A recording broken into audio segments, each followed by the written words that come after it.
Assault and battery in its various forms is, like the cases of which we have treated, an offense of violence. Proposed of such conduct, it should never be forgotten by any one, man, woman, or child, that seniority is held in highest consideration, alike by gods and by men who intend a long and happy life. Hence, the public assault of a younger man on his senior is a shameful spectacle and abominable in the eye of heaven. If the younger man is struck by the elder, the seemly course is ever that he should meekly give place to his anger, and thus lay up a capital of the same consideration for his own old age. Hence, our rule shall run thus: all shall show their reverence for their seniors in act and speech. A man shall stay his hand from any that is 20 years older than himself, be it man or woman, or he would from his own father or mother. He must spare all who are of an age to have begotten or borne him. In duty to the gods of birth, he must likewise keep his hand from the alien, old established resident and recent arrival alike. Neither in aggression nor in self-defense shall he ever permit himself to admonish one of that class by a blow. If the alien strike him a wanton and insolent blow, and think correction called for, he shall seize him and carry him before the court of the urban commissioners, without striking him back, that he may be taught never more to presume to beat a native. The commissioners shall take the accused and examine into his case, but with all due regard for the God who watches over the alien. If the alien be judged to have struck the native wrongfully, they shall give him as many lashes of the scourge as he has himself struck blows, to break him of his abuse and his position. If to have done no wrong, they shall warn and censure the apprehender, and so dismiss both parties. If a man be struck by another of his own age, or a senior but childless man by a juror, whether the parties be both old or both young, he shall defend himself with the arms nature has given him, his unweaponed naked fists. But if a man above 40 years of age permit himself to fight another, whether he be assailant or attacked, he will meet no more than his desert if punished by being ill reputed as a ruffian and a boor. With him that is amenable to this counsel, we shall have no difficulties. The refractory who care nothing for a preamble, they shall find a law ready to meet their cause to this effect. If a man strike one that is his senior by 20 years or more, first, any bystander who is neither of the same age as the combatants nor younger shall come between them on pain of proclamation as a coward.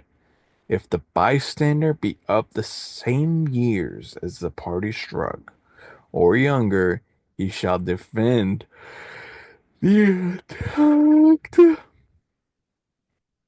as he would his own brother, father, or still older kinsman. Furthermore, he that presumed to strike his senior, as already said, shall stand his trial for assault and battery, and if convicted, shall lie in prison for a full year at least. Or if the court propose a longer sentence, its determination of the period shall be binding. If a foreigner or resident alien strike one who is a senior by 20 years or more years, the same legal provision for assistance from bystanders shall be in force, and he that is condemned on this count, if an alien and non-resident among us, shall purge that offense by 2 years of imprisonment. If a resident shall be imprisoned 3 years for his violation of our laws, unless the court awards sentence of a longer term. Further, a fine shall be laid in all such cases on a bystander who does not render the assistance required by the law. The amount to be 1 mina for members of the first property class, 50 drachmas for those of the second, 30 for those of the third, 20 for those of the fourth. The court in such cases shall be composed of the generals, infantry commanders, phylarchs, and hipparchs. Laws, as we may say, are made in part for the virtuous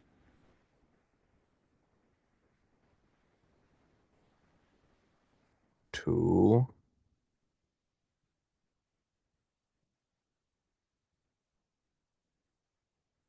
teach them what rule they should follow in their intercourse with one another.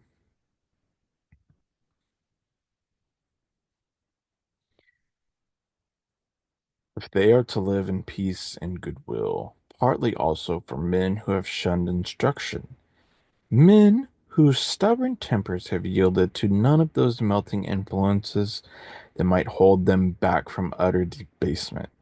It is to their account you must lay what I have now to utter, for them that a legislator will be driven to enact laws, for which he could wish no need might ever arise.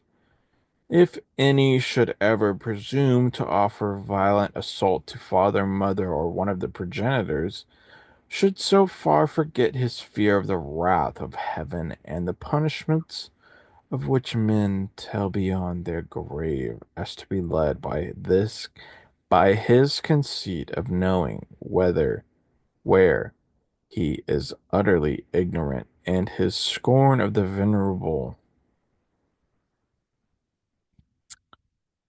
If any should ever presume to offer violent assault to father, mother, or one of the progenitors, should so far forget his fear of the wrath of heaven and the punishments of which men tell beyond their grave, as to be led by his conceit of knowing where he is utterly ignorant, and his scorn of the venerable and universal tradition into that trespass.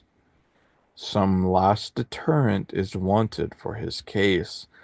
Now, the last penalty is not death, and as for the pains said to be inflicted on such sinners in the world to come, though they are more extreme than any on earth, and threaten in the tones of truth itself, they effect nothing for the deterrence of these criminal souls.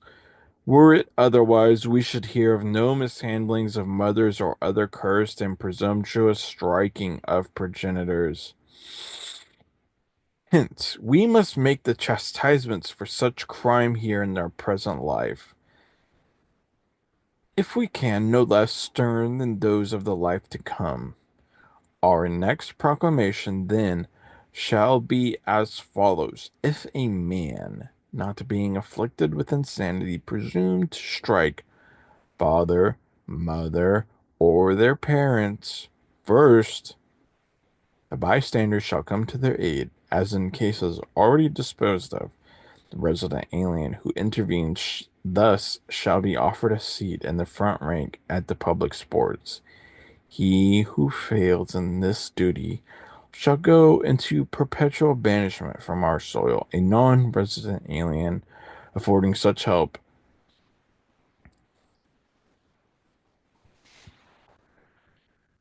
shall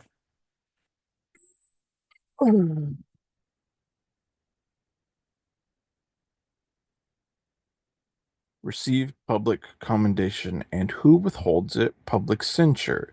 A slave who affords it shall have his freedom. A slave who withholds it shall suffer 100 lashes with the scourge to be administered by the commissioners of the market.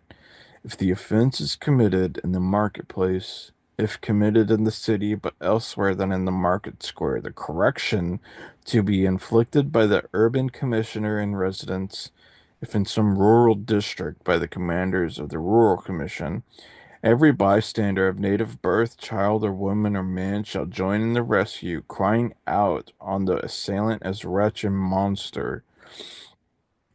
And any that takes no part shall be held by law under the curse of the God of kindred and family.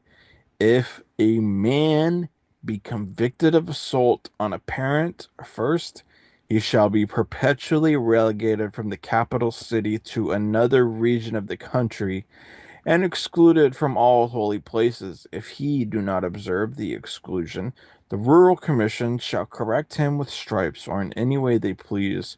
If he returns, he shall be condemned to death. If any free person eat, drink, or have any dealings whatsoever with the criminal, or so much as take his hand on meeting him wittingly, he shall either he shall enter neither place of worship, market square, nor any part of the city whatsoever, without first purifying himself as one that has been infected by contact with an accursed horror. And if he disobey and pollute holy places and city by infraction of the law, any magistrate informed of the fact and not proceeding against the guilty party shall have the fact charged against him as a point of first moment at his audit. If a slave strike a free man, alien, or citizen, a bystander shall come to his aid or incur the specified fine according to his status. The bystanders shall assist to bind the striker of the blow and shall deliver him to the injured party, who shall then lay him in fetters, scourge him with as many stripes as he pleases, provided no detriment to his master's interests ensue, and deliver him up to the master as his rightful owner. The words of the law shall run. If a slave strike a free man except by the order of the magistrate, the owner of such slave shall receive him in fetters from the aggrieved party, and shall not release him therefrom until such slave have satisfied the aggrieved that he deserves to be at large. These same rules of law shall hold good for cases of the same kind when both parties are women, or where either is a woman and the other a man. The precaution is necessary to meet the case of a free man condemned to whipping by the court of law. The functionaries who administer the whipping will be slaves of the community.